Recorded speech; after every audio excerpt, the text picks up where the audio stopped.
আগের নামই তো চাউল খাইতে আছে আওয়ামী লীগরা বর্তমানে এখনো। আর মোরা যে বিএনপি দল করলাম, খাটলাম ফেরলাম, মোরা তো আর কিছুই পাইলাম না।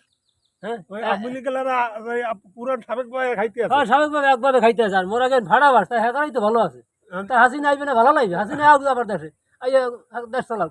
তাইলে কি হাসিনা আলীকে মাগনা খাওয়াইবে সবাই? সবাই হ্যাঁ তো খাইতেই আছে। কি বিএনপি এলা তোমরা পাও না? বিএনপি পাই কই, ওই তো কিছুই নেই কি আমার। কত মালগুলো যায় কেন? এটা তো আমি কথা বলি, এটার মূল বিষয়টা হচ্ছে কি, আগের যে কাঠগুলো রয়ে গেছে পুরান কাঠ, ওই কাঠই দিচ্ছে, ঠিক আছে? এই জায়গায় সরকারের কোনো দোষ নাই। কাঠ যখন নতুন হইবে তখন আবার মনে করো সবাই পাইবে। সরকার এগুলোর বাদ দিয়ে যারা দলে খাড়ছে ফেরছে হ্যাঁ দেবে না, দেবে তো। আর নতুন যদি কাঠ না থাকে কেমনে দেবে? স্থানীয় সরকার আসুক, মানে মেম্বার চেয়ারম্যান হোক, হইলে পর্যায়ক্রমে তোমরা পাবা, বঞ্চিত হবা না। কবে বাবু ওইলে মেম্বার চেয়ারম্যান বাইরে যায় বাবু কিছু একটু ধৈর্য ধরো।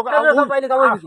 উদ্যোগ কি গরম বাপ, মনে কর সরকার ক্ষমতায় আইছে, একটু বইবে, স্থানীয় সরকার নির্বাচন হইবে, পর্যায়ক্রমে পাবা, এককালে বঞ্চিত হবে না।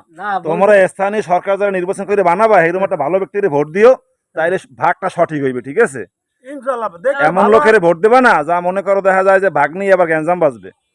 যাদের পেটে খিদা নাই, যারা ভালো এইভাবে বাস পায়, এই যে লম্বা সময়টা পাইতেছো নির্বাচনে, তোমরা প্রার্থী চয়েস করবা যে কারে ভোট দিলে সুষ্ঠু মতন তোমরা আবার বাক পাওয়াটা ঠিক মতন পাবা।